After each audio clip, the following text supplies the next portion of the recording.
Hello there, Hive Scum. It is I, Dr.Drybrush, and welcome to the first episode of the Autopsy of Bastions of Law, where I, Dr. Drybrush, will be taking you through ganger by ganger and limb by limb the Bastions of Law supplement for Necromunda for the Palanite Enforcers. So without further ado and waffling from me, let's dive straight in with why play Palanite Enforcers. Simply put, if you enjoy more tactical play and finding synergistic loadouts for your gang where individuals complement an overall strategy, and more than any other gang, I would say every individual ganger has a very significant role to play in the overall game, then Palanite Enforcers are for you. If you enjoy the more tactical elements of the Necromunda gameplay experience, again, this is probably the gang for you, but we will cover that right now with what is the playstyle for Palanite Enforcers. For me, they are quite a reasonable, somewhat accurate-ish representation of a tyrannical law enforcement agency, effectively, in that they operate on kind of the 3Ds of play, as I see them. They work in either disruption, detaining, or destroying, and you can build your gang specifically to do that, and I think the best approach is building a gang that balances across all those three elements, but we'll kind of touch on them further as we go through. But the concepts of this, so we'll start with detain. So every ganger comes with magnicles, and these can be used on the charge and can be quite influential for disrupting your opponent's gameplay options, in that if you get a set of magnicles slapped on, say, a champion, they are effectively out of commission, other than trying to break free from magnicles, which they may or may not succeed in doing, and this can massively derail your opponent's plans, which brings me neatly on to the disruption side of the Enforcer gameplay experience. They are not a particularly super shooty gang, they are not a particular super melee gang, they're not like Vansar or Corpse Grinder cults at either kind of extreme of that.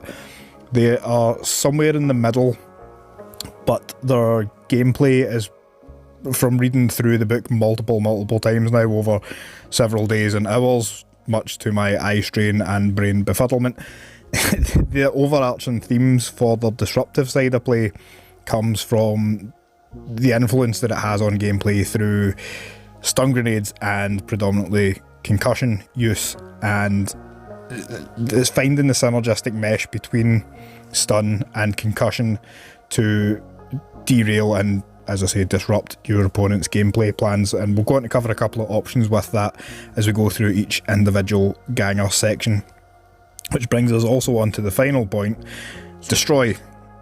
Even a basic ganger has access to an Enforcer bolt gun, and if they are aiming and in close range, they can be absolutely lethal with rapid fire. Your close combat weapons as well, in the hands of your more kind of close combat geared subjugators, are able to punch significantly above their weight and the kind of role profile you would expect for a ganger. So to quickly recap, this gang favours tactical gameplay, setting people up like fire teams, and then systematically engaging either in detaining, disrupting, or destroying your friendly opponents. So with that being said, we'll now move on to cover the gangers in a bit more detail and how they fit into these roles.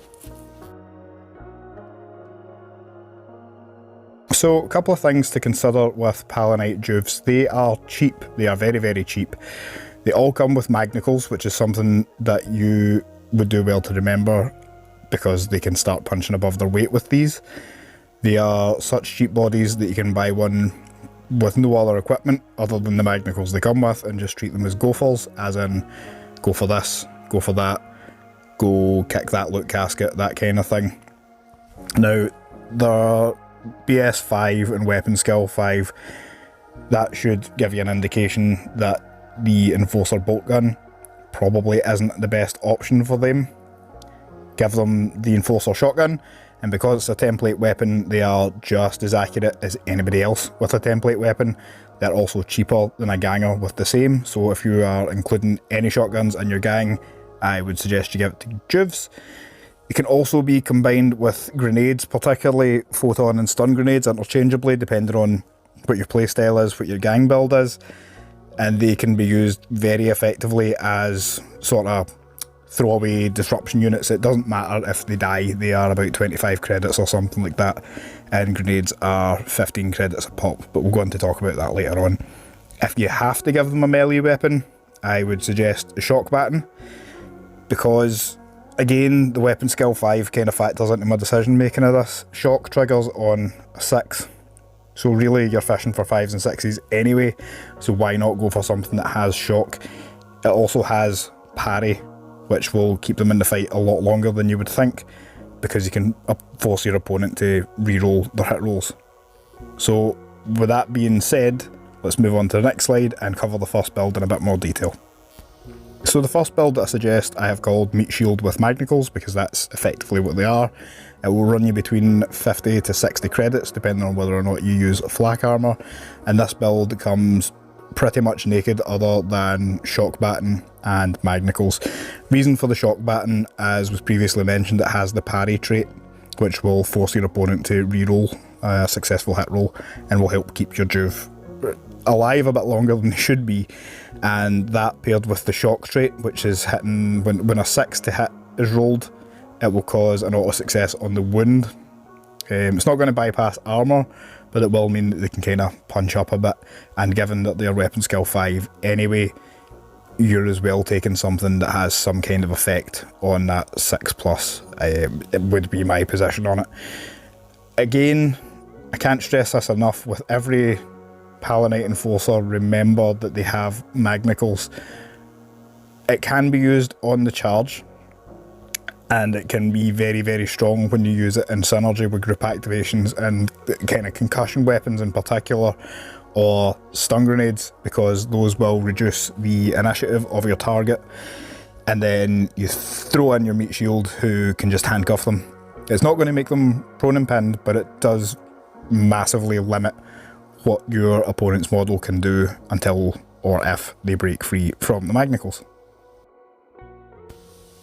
The second build I suggest, I have called it Template of Terror. It will run you in the region of 85 to 95 credits if you are going to use flak armour. This is just a Juve with an Enforcer shotgun. This is cheaper than a ganger with the same weapon, and more importantly, it is exactly the same level of accuracy as anyone else using a template weapon. Please, for the love of the Holy Emperor, don't give them bolt guns. They're not going to hit anything. Just give your bolt guns to gangers and accept that your Juves are template wielding maniacs. You can use these as cheap crowd control options, particularly for choke points, and you need to bear in mind as well that they have a movement of 6 inches, so that on top of the template, it's giving you an effective threat range of 14 to 15 inches. If you're playing in Zone Mortalis, particularly in smaller boards, say a 2x2, this can become a threat that your opponent doesn't really see coming, or doesn't prioritise, because it's a Juve.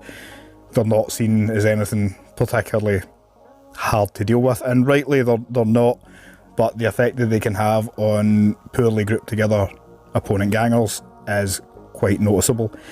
And as well, if you're using the scatter shot, just remember that you will potentially hit multiple times and get significantly more than your money's worth out of firing a shotgun from a Juve than, say, again, giving them a bolter. The third and final build that I suggest you consider is called a Yeet Shield. It's a Grenadier build. It's just a Juve with either a photon or stun grenade to your taste. Both of these will run in the region of 15 credits. So for total, the ganger with either of those grenades will be 40 credits or 50 with flak armour. Choice is yours. If you predict they're going to come under fire, maybe give them the armour. They're still a very, very, very cheap choice. I think that now works out about the price of a bolt gun. So you can have a bolt gun or another guy. and we should always go with boys before toys, particularly in the early stage of campaigns. Now, the benefits of each grenade are as listed. So the Photon has a 5-inch template for when you miss with ballistic skill 5.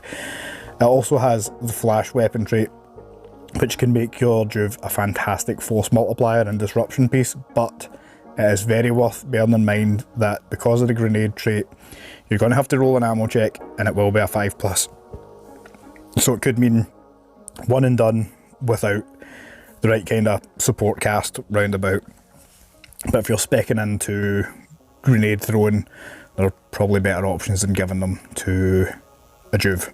But it is still an option. Now, the stun grenade comes with a smaller template. It comes with a 3-inch template, so when you miss, there's about a 50% chance that it will kind of scatter off what you were aiming at and do nothing. But this has the concussion trait, which provides fantastic synergy with a whole bunch of other stuff. So as I keep harping on about, all your gangers come with Magnicals. Magnicals work off an initiative check, and the concussion trait reduces the initiative of the target by 2, which means that the initiative check will be harder. Say it was initiative 4, reduced by 2, it becomes initiative 6, which means you're more likely to slap a set of Magnicals on them and render that ganger effectively useless until they break free. This does have a better ammo roll than photon grenades, so you might get 2 or 3 uses per game, but again, there is better ways to spec into concussion, but this is a very cost-effective option to do so. So now that the Juves have been taken care of, we will move on to the gangers that will be covered in 2 sections, the Palanite and then the Subjugator.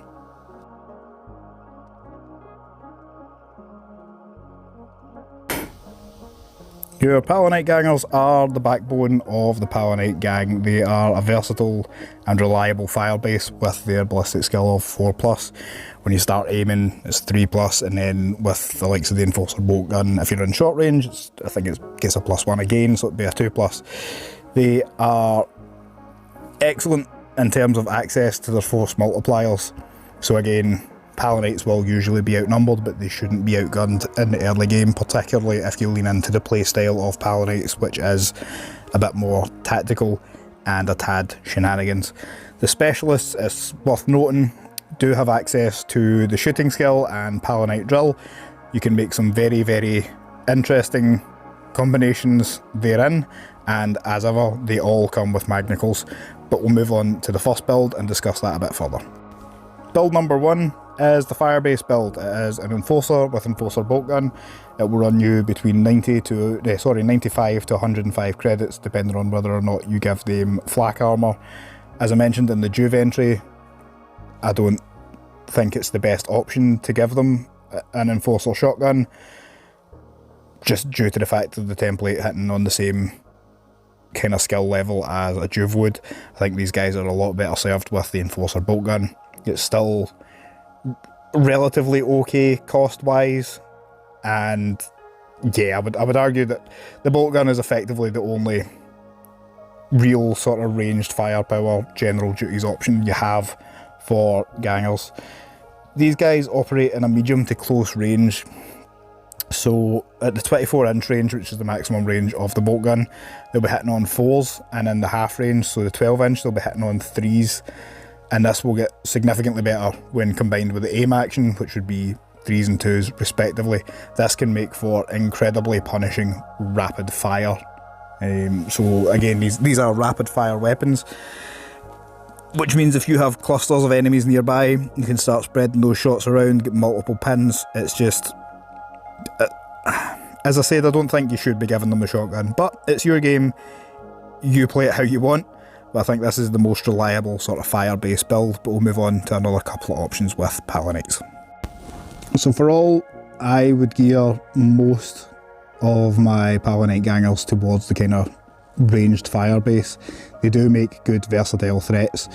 So this build would be the Enforcer, a stub gun, either photon or stun grenades to your choice, and either a shock baton, or power maul to your choice. This will run in the region of 95 to 105 credits with flak armour, which is the same cost as the Bolter build, but offers gameplay influence. as it comes in the form of the stun or photon flash grenades. So the key points with this, your grenades will offer the gameplay influence in that they will make magical charges slightly easier, or if you're hitting someone with a second flash weapon, you'll be removing the ready markers for the next turn. So this becomes quite a powerful disruption threat, and it's got great synergy depending on what your overall gang build and kind of overarching tactics are. As I mentioned, you can give them either the Power Maul or Shock Baton. It's the same cost, it won't affect the overall cost. The Power Maul on 6s to hit, because it has the power trait, will mean that there's no save can be made for the subject of the attack, except for field armour, which you're unlikely to encounter for most of a campaign really until the kind of latter stages. These will be resolved at damage 2, again on the 6s to hit, which is increased from the base damage of 1. The hit will be strength plus 2, which means your enforcers are hitting at strength 5, so they're definitely punching above their weight. They'll be winding Goliaths on 3s, and it's minus 1 AP. So this is a good return on your investment for kind of longer through the campaign. But the Shock Baton is also worth considering due to having the parry trait, but it has no AP or strength boosts. The shock trait kicks in on 6s to hit, which means that you'll automatically pass the wound roll. So in my mind, it's kind of much of a muchness as compared to the Power Maul in terms of it wounded the thing, but you will more reliably hit with the Power Maul. So if I had to pick one, I would suggest Power Maul. So for me, the optimal versatile threat build is the Enforcer, the Stub Gun, either Photon or Stun Grenades, it's just to your flavour, and probably the Power Maul, which would come in at 95 credits. But again, you can add in the Flak Armour for 10 credits and it will work out at the exact same cost as your Bolter builds will. I've already touched on gameplay influence, but there is a particular quirk of Palanite Enforcer Gangers in that they have access to a very, very cheap, very powerful, disruptive firearm in their special weapons category, and I think all of them can get access to this. It's not just the specialists. So this runs as the Enforcer and the Concussion Carbine, which comes in at 75 credits, which is an absolute bargain for this level of potential control and disruption, or 85 credits if you include the Flak Armour. Given that this guy is going to annoy your opponents, I would suggest you stick Flak Armour on whoever has a Concussion Carbine, just as standard operating procedure. The Concussion Carbine comes with a 3-inch blast, concussion, knockback and seismic. So this is fantastic all round in that whatever it hits will be pinned by the seismic trait, regardless of other rules and whatnot. Everything gets pinned if it's hit by this. Moreover, if it hits a vehicle, it will force a loss of control test, and because of the concussion trait, it will force that immediate loss of control test at -2, and loss of control tests are how you break vehicles effectively in the Ash Waste. Don't worry about trying to wound them, it's trying to force loss of control. Should you choose to make one a specialist, or they graduate to specialist through XP, they have access to the Palanite drill and shooting drill. Shooting skill. So from Palanite drill, there's good synergies with Got Your 6, and that when someone they can see is charged, they can fire, and if they hit that enemy and cause them to be pinned, their action's immediately interrupted. You also don't need to have a ready marker, as far as I remember, to be able to do this. So that with the Concussion Carbine, you are pinning as long as you hit, which will most likely be on a 3 given the 9-inch short range, which would be feasible for the charges, and the +1 for being in short range. You're hitting on 3s and you will pin whatever it is you hit due to the seismic trait. If you're picking from the shooting skills, almost anything from this will work really well. It just depends on how you would like to build. Marksman could potentially be a very interesting option, but likewise the, whatever the name it is, run and gun, I think, the one to get the hip shooting, that can be quite quite tasty as well. So really, from the 3 builds, that should give you a reasonable spread of what Palanite Enforcers can do, and I would suggest you take at least one of each to get a good kind of feel of what it is that they can do and test it out in your own games. These guys are the more ranged option.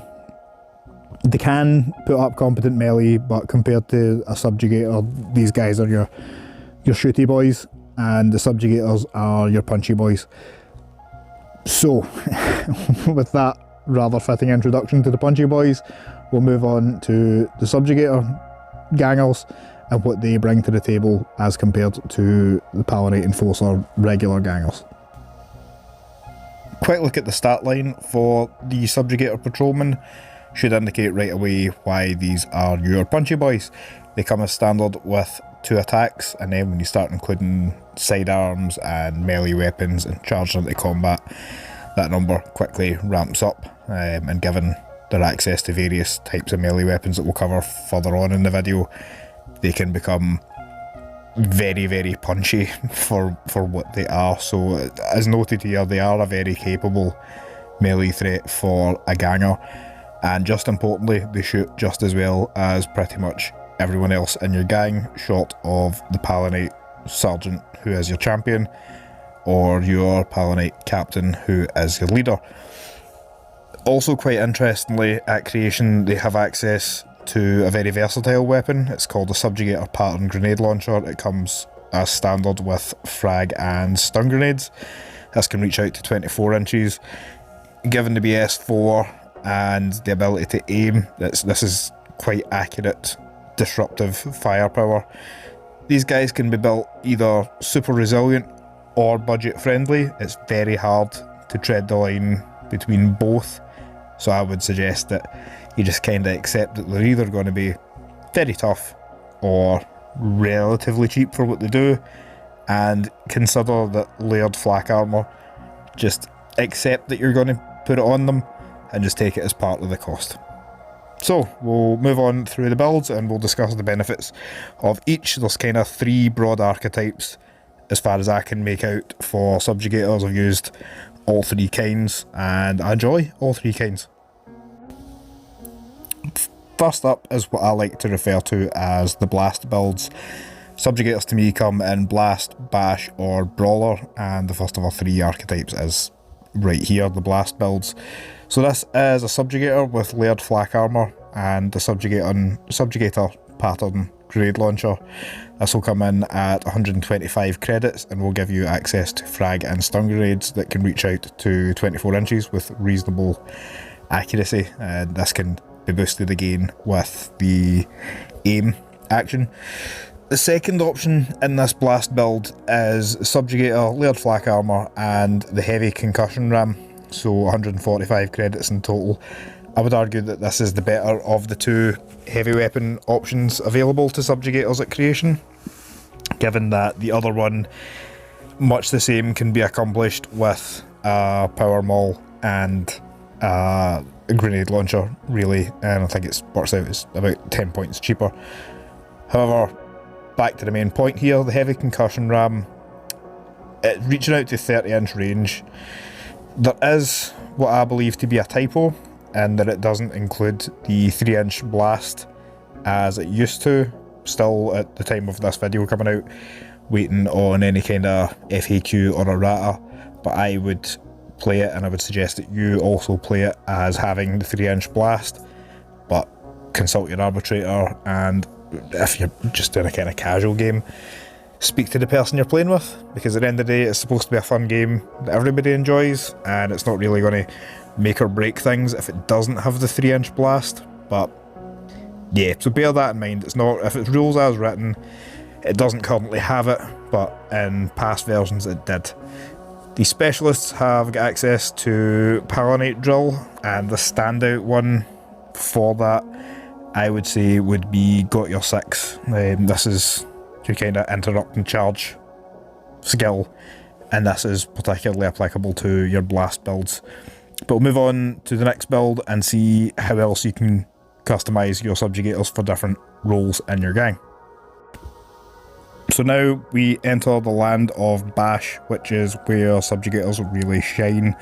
A couple of different options for this, and it's kind of really to your taste, and we'll touch on the kind of specialist and how they can benefit from access to their primary skills. But to go over the basic Bash build, this is a Subjugator with layered flak armour and Vigilance Assault Shield, Power Maul or Power Knife, so this will be between 140 to 145 credits depending on whether you choose the Maul or the Knife. Power Knife is the cheapest of the two options, comes at strength +1, so you're effectively strength 4, and it is AP -2. The Power Maul comes in at strength +2, making you effectively strength 5 and AP -1, so it really kind of depends what your local meta is or what you expect to be playing. Again, if the majority of your gang and your gangers have Power Mauls, I would say probably lean towards the Power Knife just for that armour penetration, but you can't really go wrong with the Power Maul, particularly due to its strength bonus and the power trait. The Vigilance Assault Shield also adds in another extra element to the Bash build, in that it makes the layered flak armour a 4+ save to range attacks coming in the front arc, and most importantly makes it a 3+ save in melee in the front arc. And looking at how this build is, you want to be in melee, front towards enemy, hitting it with a large stick or a large shield. So that brings us neatly on to your specialists. So if you have a specialist Subjugator that you have sent down the kind of Bash path, you've got access to the bronze skills, and this is really going to shine when you use Bull Charge, which means as part of a charge you'll add +1 strength to a melee weapon and give it knockback, which makes the knife effectively strength 5 AP2, but makes the maul strength 8 and AP1, which starts getting silly. The most budget friendly option amongst the three is the Brawler build. This will be Subjugator, layered flak armour, stub gun and Power Maul or Power Knife, again to your taste with the previous points discussed, and this will come in at either 105 to 110 credits depending on whether or not you use the Maul or the Knife. If you're hitting that 105 bracket, then you'll start to see the pattern coming now of where your gangers and your Subjugators and your Juves all kind of sit. When you find the balance, they'll roughly have the same points cost. But yeah, it's all the same kind of considerations as I mentioned previously. So your Power Knife, strength +1, -2 AP. Your Power Maul, strength +2, -1 AP. This is very budget friendly, and you will be getting the extra attacks due to having the sidearm and the melee weapon. So on the charge, you'll have 2 attacks, +1 for charging, +1 for having a melee weapon and a sidearm. So 4 attacks from a basic ganger on the charge, hitting, if you're using the Power Maul at strength 5, is wounding Goliaths on 3s, which is not to be sniffed at.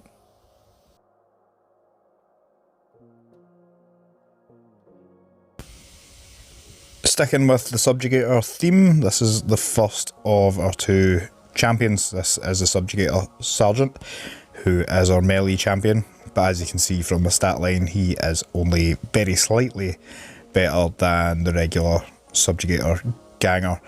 It's the same kind of, lends itself to the same kind of archetypes as all of the Subjugator builds, and you can't really go wrong with taking any of those. But what I would say for champions in this gang is that you should build them based on skills and the overall tactics of your gang, which means that, for example, with this guy, if you really want to go down the threat response or restraint protocols route, or even the non-verbal communications route, then consider that for which equipment you put on this guy.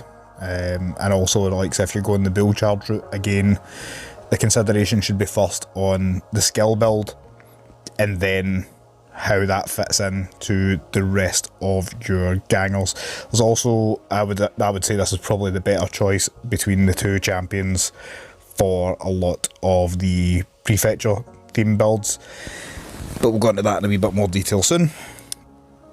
Most of the equipment list is exactly the same as your Ganger Subjugators, with one notable weird exception being the Chem Thrower, which I'm not overly sure what the purpose of it is, but it is another option for disruptive play, in that it has fear and gas, which is not something traditionally that people who have played against Enforcer gangs have taken into consideration, as the possibility of gas weapons, particularly early in campaign. So bear that in mind with your builds, and as I said before, your champion should be built based on skill.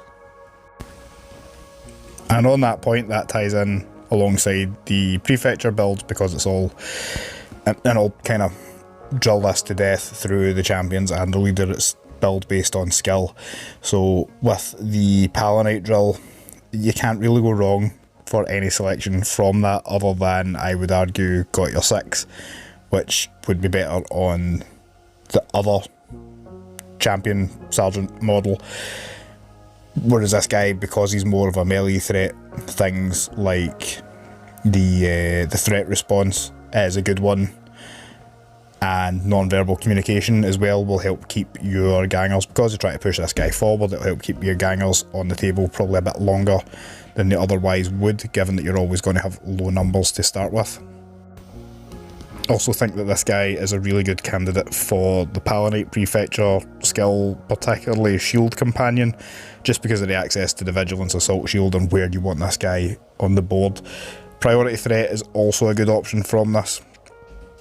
Moving into the Minerva Prefecture, essentially anything from that, you can't really go wrong, but I would say get whatever the leader doesn't have, or whatever your other champion doesn't have, and then kind of spread the wealth on that. With the Badlands Prefecture, you're going to take Spoiling for a fight, because it just makes the most sense. Get the guy to where he's supposed to be a little bit quicker. Now, the other champion is the Palanite Enforcer Sergeant, not the Subjugator Sergeant, but the Enforcer Sergeant.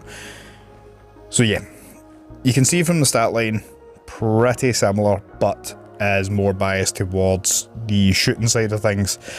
And this guy comes with primary skill access, to shooting skills, which opens up a bunch of whole other different kinds of archetypes and builds. It's also, I think, one of 2 places where you can get plasma at creation, and most builds are similar to the Ganger builds, much like the Subjugator champion. They'll all be kind of applicable, but again, the skill and then build. So pick what skill set you would like, and then build into that to make the most of that skill set. If you are new to Necromunda, or you've been around for some time, it's quite clear to see that the shooting skill tree is one of the best skill trees in the game, and there are multiple archetypes for shooting support roles. Ones I've kind of picked out are Gunfighter, Hip Shooting and Marksman skills, but also worth bearing in mind, more with this champion than the Subjugator champion, is the Tools of the Trade rule. So you can have different equipment sets for the same fighter, so try and find a skill that will overlap onto your other weapon choice, if that makes sense. So I've come up with a couple of archetypes. Feel free to take them, change them, do what you want with them. The first one being the Hunter Sniper, so it's the Sergeant, Flag Armour and Sniper Rifle, and you take the Marksman skill on this guy. This will allow you to bypass target priority and really kind of home in on what you need to do, and links in well with other gangers, like your leader, particularly in the Palanite Prefecture, where you're getting credit generation for random gangers from every crew. It kind of helps you nail that guy down. The next one is continuing on the sniper theme, but this one is a fortified sniper. So it's the same build as above, but an extra 35 credits for the riot shield, which will add +1 to the armor save for incoming ranged attacks in the front arc. It's not great, it's not going to be game breaking, but it will keep your guy on the field longer, particularly when you start picking people off using the marksman skill and getting return fire in. Moving on to a slightly different theme.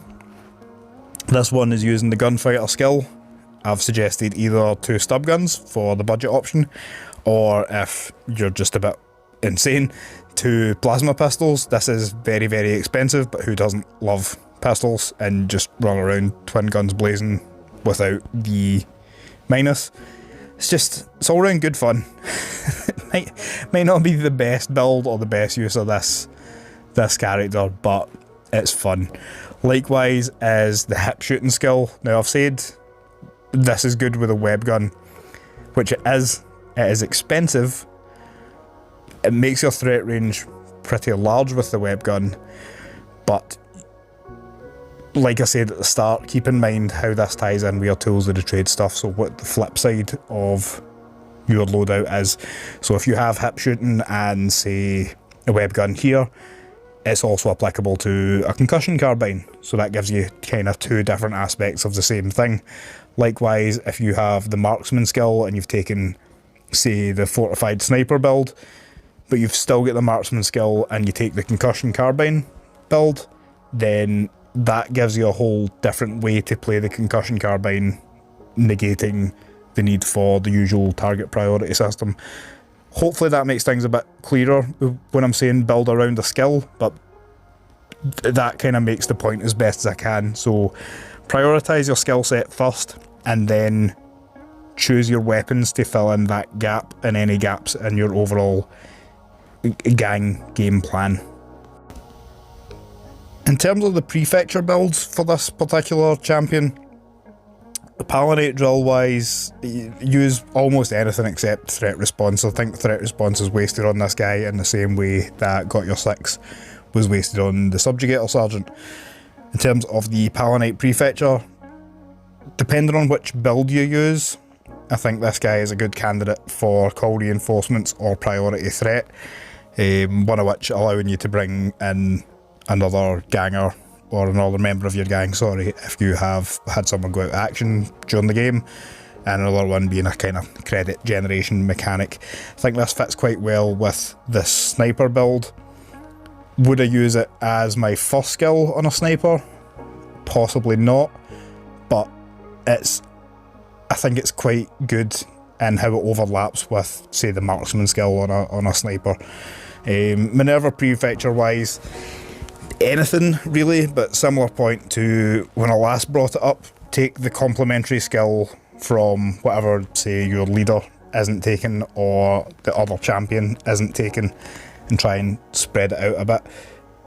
Remember as well with the Minerva prefecture, I know the book comes with Yay Cyber Mastiff, however it doesn't specifically say only Cyber Mastiff. You could be using this with Grapple Hawks, for talking sake, any number of other things, and if you're using that long leash skill as well, it makes everything a bit more viable. So keep that in mind with this build, and particularly with like the concussion carbine build or the sniper rifle build. Badlands prefecture wise, I think the only real option for this particular champion is the reclamation protocols, and it will be much the same for the leader as well. Again, it's just extra credit generation and playing on skill to build.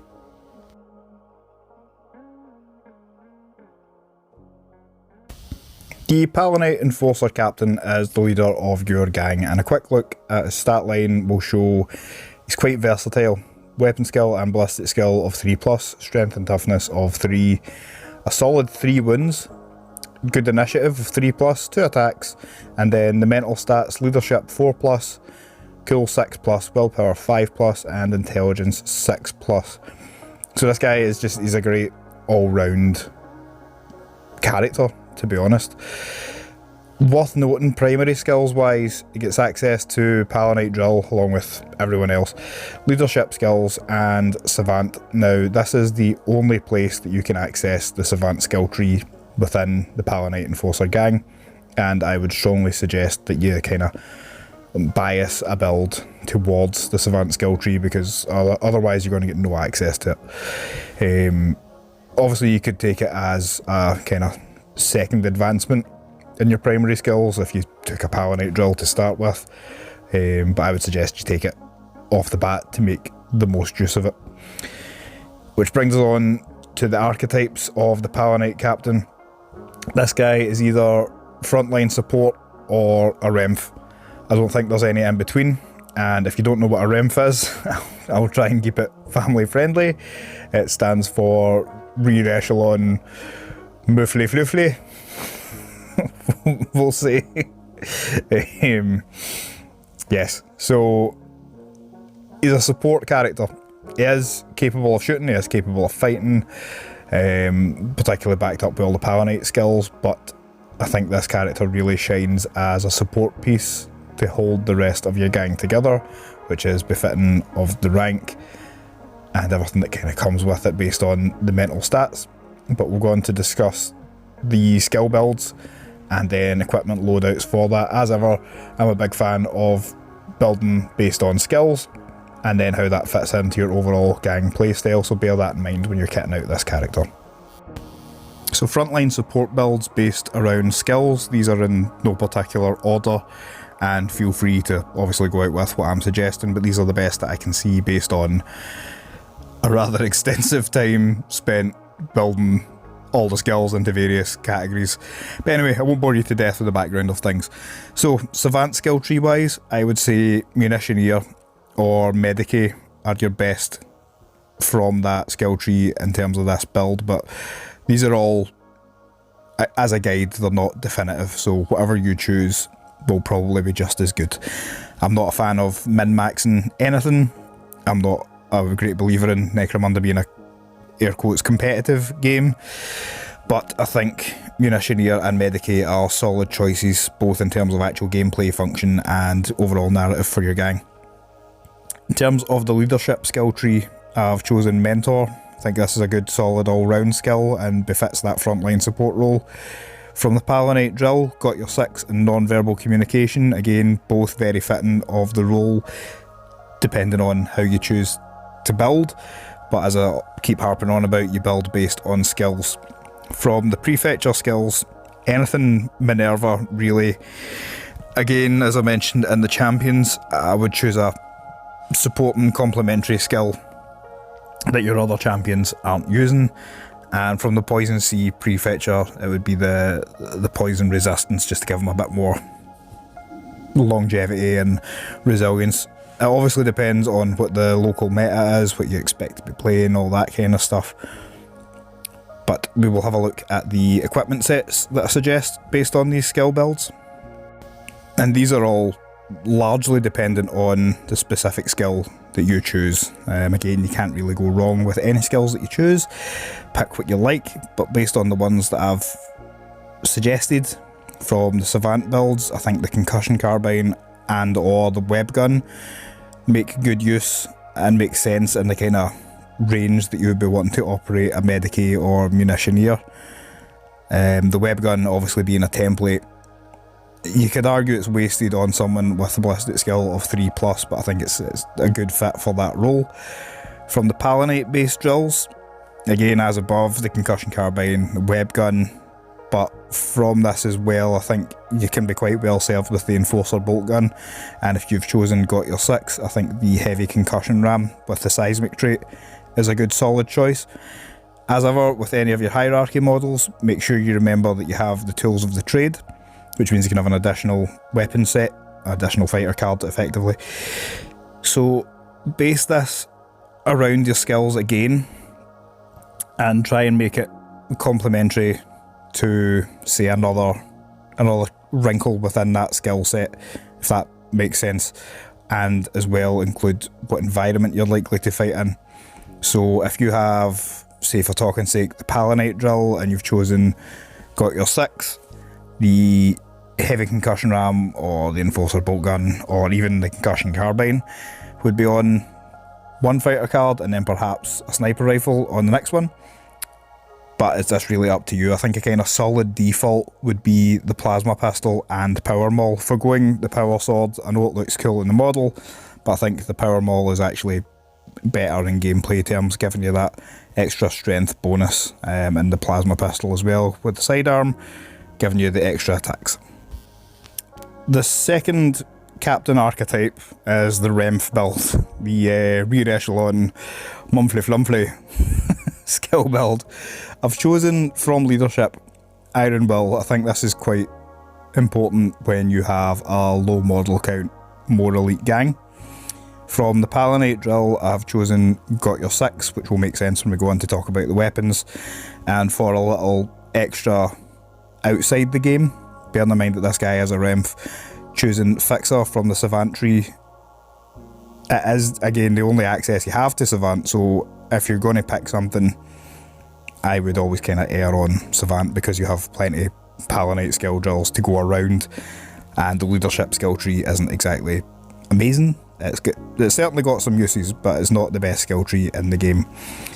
From the Prefecture builds, I think this guy, if you're using him as a Remph, is where you put the call reinforcement from the Palanite Prefecture drill, because it's a double action to get an extra body on the board, or the priority threat.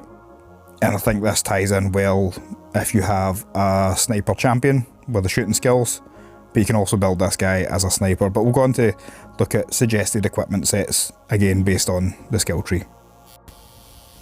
However it is you choose to skill this guy, it's worth bearing in mind that if you're heading this route, he is a Remph, so keep him that way. Make sure that you're not going to go, I'll make this guy a rear echelon support piece, but then charge him into combat every opportunity I get. It just doesn't make sense tactically or build wise or skill set wise. With that in mind, I've given two build options, one of which being the heavy concussion ram. I am a big fan of the heavy concussion ram, mostly for the seismic trait. It's still to be FAQ'd or errated at the time of this video coming out as to whether or not it has the blast template. I would arbitrate that it does have the 3-inch blast template because that's what it's always had, and I don't see why it would drop off in the new book. The second build I've suggested is Sniper Rifle Riot Shield, and consider the addition of a las projector.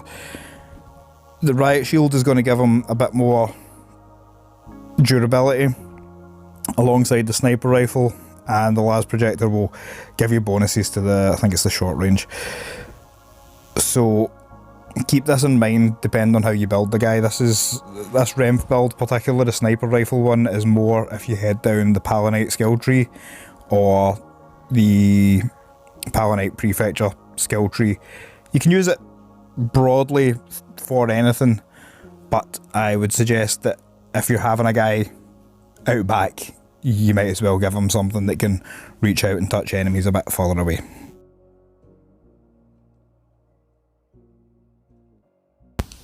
So, Palanite Drill, it is essentially the gang's house mechanic, the fluff of which being, and I'll just read this verbatim, as part of the indoctrination and training, Palanite Enforcers are drilled in specific manoeuvres to best suppress and subdue the populace. They are focused on working in synergy and capturing lawbreakers, with all enforcers expected to ultimately master them.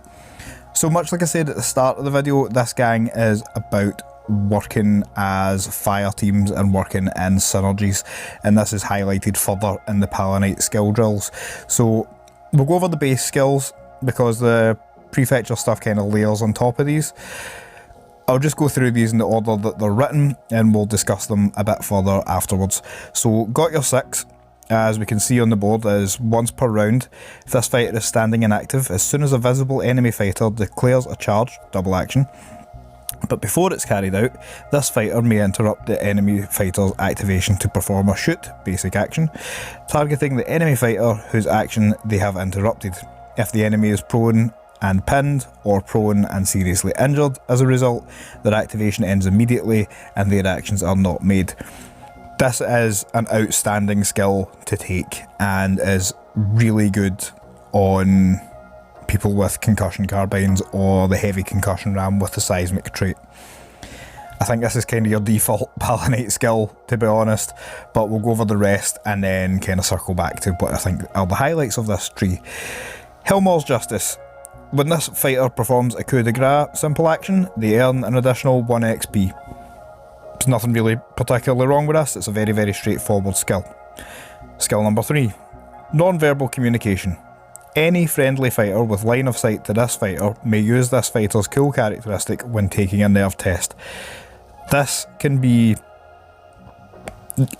borderline, well, not really game breaking, but it's a very, very powerful skill to have on your leaders with their good cool characteristic. So go double check the leader entry and it will tell you what the cool characteristic is.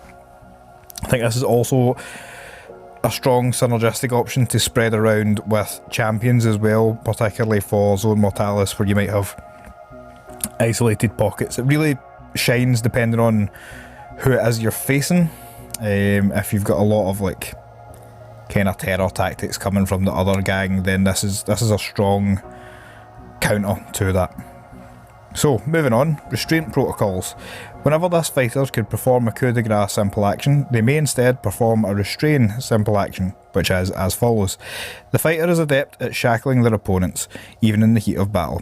A prone and seriously injured enemy fighter within 1 inch is taken out of action. The result is automatically 55-56 captured, and there is no need to roll in a lasting injury table. This, again, can be quite powerful, particularly if you layer it over a couple of champions, maybe a specialist. Wouldn't necessarily put it on the leader character. I think there's better things you can be doing with them. But restraint protocols, when you're automatically capturing people, this can be very, very annoying for your opponent, and it is very in keeping thematically with what the Palanites kind of do in lore. But we'll move on again to teamwork. When this fighter with this skill is activated, they may make a group activation as if they were a champion, as described in the Necromunda core rulebook. If this fighter is a champion, they can activate 2 additional ready fighters within 3 inch of them at the start of their activation, rather than the usual 1. If this fighter is a leader, they may activate 3 additional ready fighters within 3 inch of them, rather than the usual 2. So this can, depending on the tactical chunks that you go with, and we'll discuss that in the next video, it's far too much to go into in this one. Teamwork can really buff up some of the tactical chunks. Just to touch on one, it's using a Palanite Haunt, a captain with teamwork, and the subjugator with the shield companion skill, and you can make this borderline super broken by putting a subjugator lawbot in front of that. It just becomes silly, and the teamwork skill becomes quite important for that. But again, tactical chunks, next video, but that gives you an idea of silly things that you can do. Moving on to threat response. Again, I consider this and got your 6 kind of the default skills from the Palanite skill tree. Threat response reads, if an enemy fighter ends their movement within 6 inch of a fighter after performing a charged double action, and this fighter is standing inactive and has a ready marker on them, this fighter may immediately activate and perform a charged double action, moving towards the charging enemy fighter. If at the end of this movement, this fighter is engaged with the enemy fighter, they may immediately perform a fight basic action as normal for a fighter performing a charged double action. This activation interrupts the enemy fighter's action before being performed after movement but before attacks. The fighter then loses the ready marker. This is your counter charge, and this is very good on subjugator champions. So from the Palanite skill basic skills, or the core skills, I would consider Got Your 6 and Threat Response to be the 2 main skills that you will pick from 99% of the time. There is a use case for non-verbal communication. I think if I was to rank these, it would be Got Your 6 and Threat Response tied number 1, and non-verbal communication number 2, closely followed by Teamwork, and then Helm All Justice and Restraint Protocols are kind of interchangeable as well.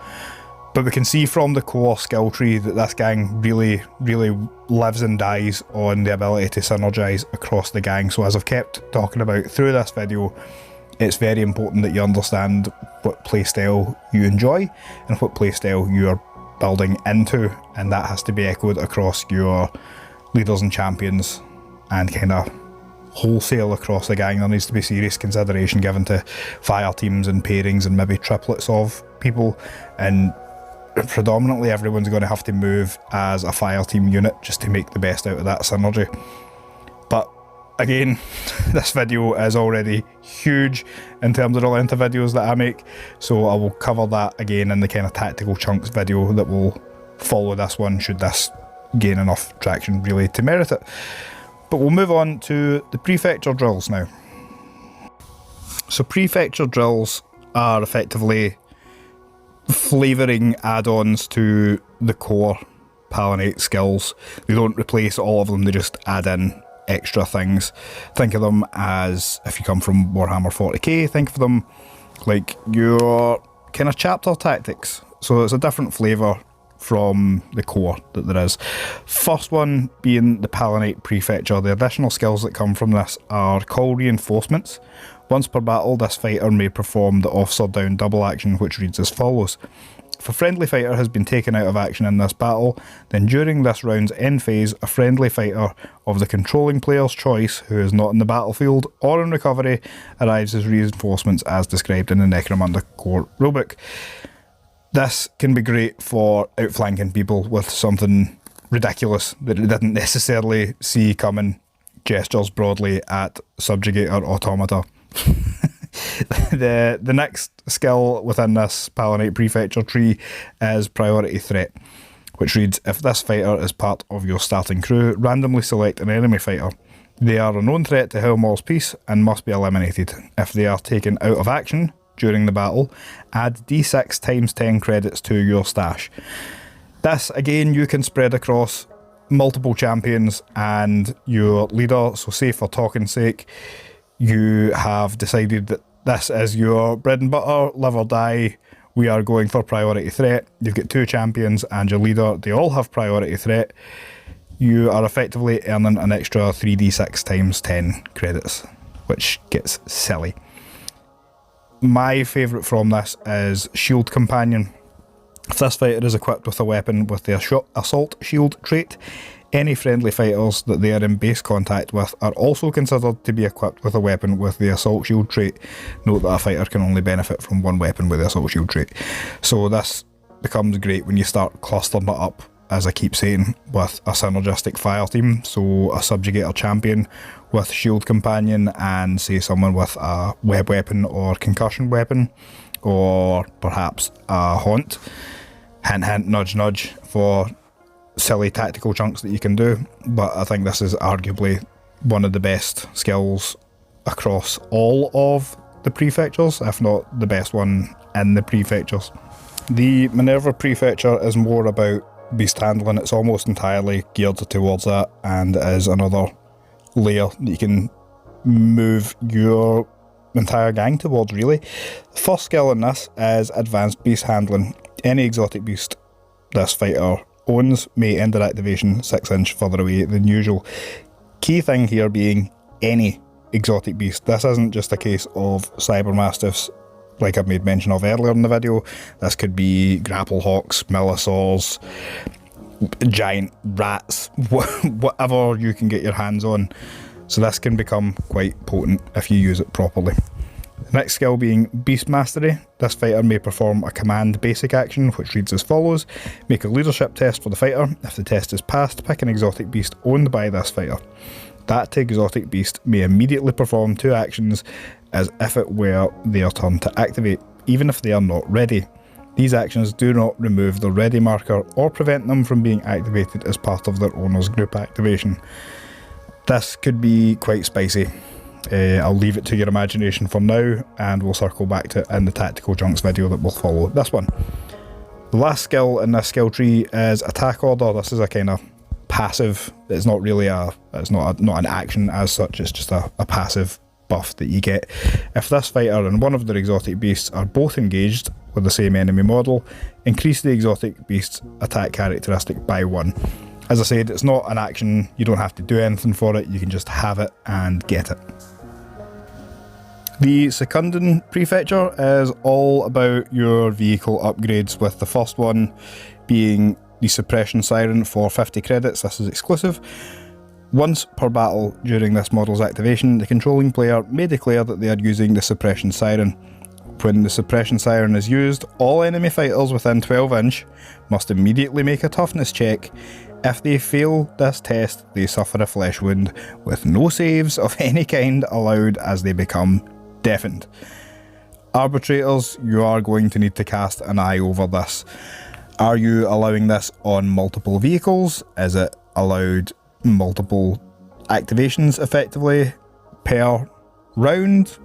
So yeah, this is one that you're going to need to cast an eye over because this could become very silly. Moving on to the Vox Disruptor, 45 credits. Again, this is exclusive. Enemy fighters do not benefit from the gang hierarchy X rule while they are within 9 inch of this vehicle. Use cases for it. I don't think this one needs arbitrators to cast an eye over it. I am sure people can come up with good builds for this.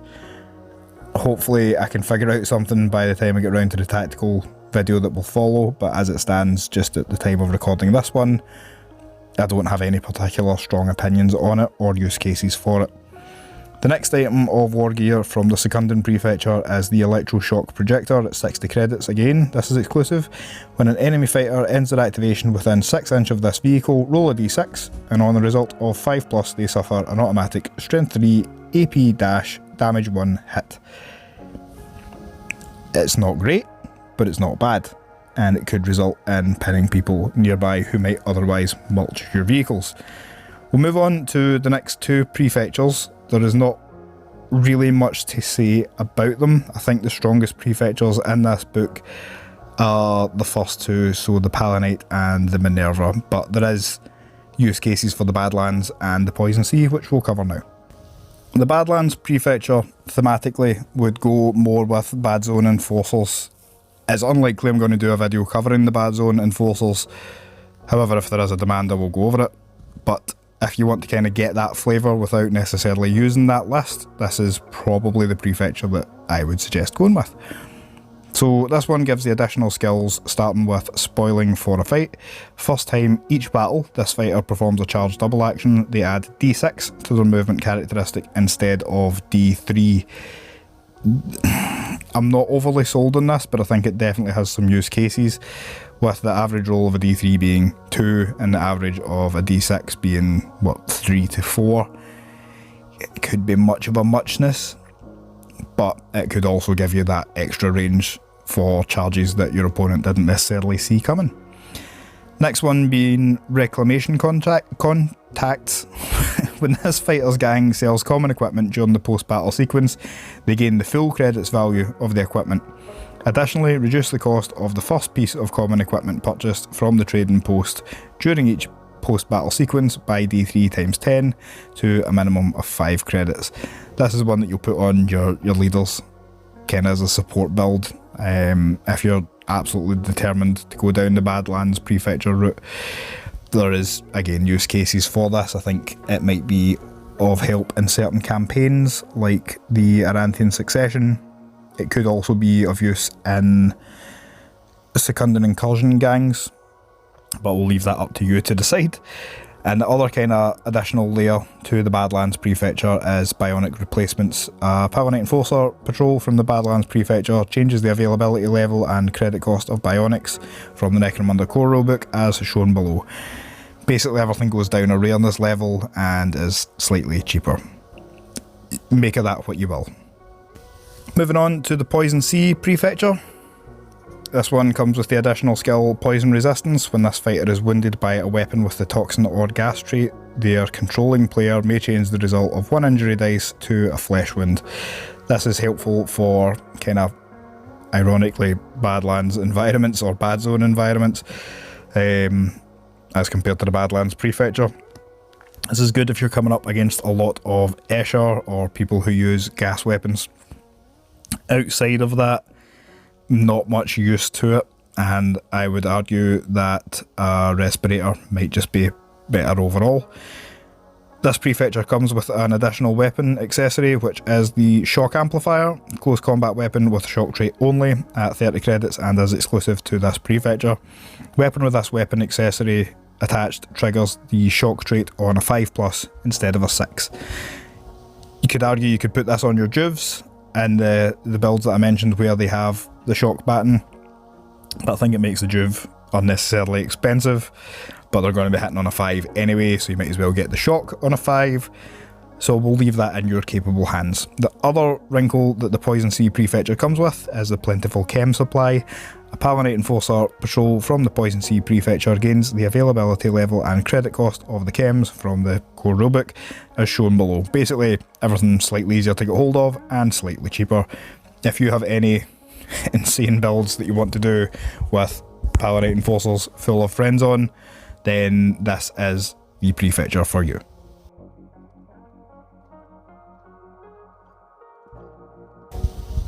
So to wrap up this video, I think it's clear to see that the Palanite Enforcers, for all they look like a very straightforward gang on paper, actually have a lot of tactical considerations to be had. They are very much a fireteam based and synergy based gang and will live and die on whether or not you can get the right people in the right place at the right time. You will have limited numbers, you will most likely always be outnumbered, but you should never be outgunned or outperform tactically, and this is where the kind of Palanite drill stuff comes into play, and building your champions and leaders around, as I keep harping on about, building around the skill first. So pick the skill that complements the overall gang playstyle that you enjoy and the one that makes most sense to you. When you're using the prefectures, I think the default will either be the Palanite Prefecture or Minerva Prefecture, depending on what you go for. This gang rewards people or players who aren't afraid to take necessary risks, and if you can really lean into the playstyle of disrupting, detaining or destroying, this gang will serve you well. You'll get a lot of fun out of them. There is a lot of, as anything in Necromunda, there's a lot of broken things you can do with them, but if you're someone who likes to break Necromunda and that's how your kind of local meta play, you can do a lot of broken stuff with this, particularly with the addition of the haunts. If you're interested in tournament play, I think it's a very strong base gang to start with. They will do well in the early game and sort of taper off in the late game, but that's kind of to be expected. However, you can mitigate a lot of that by really leaning in to certain aspects of your gang build, but we'll go over that in the next video. If you've enjoyed this one, make sure to like, and if you haven't subscribed already, please consider doing so. This is the longest video I have ever made. It's the deepest dive on a book I have ever done to date. And yeah, it would be cool to see this one get some traction, and if you've enjoyed this autopsy format, let me know. If there's anything you would like to see more of, let me know. If there's anything that you were like, why did you do this? Again, stick it in the comments below and I'll get back to you. Hopefully you found something of use in this video, and it's at least given you food for thought and a starting point for building your own gangs. And until the next time, I will see you then.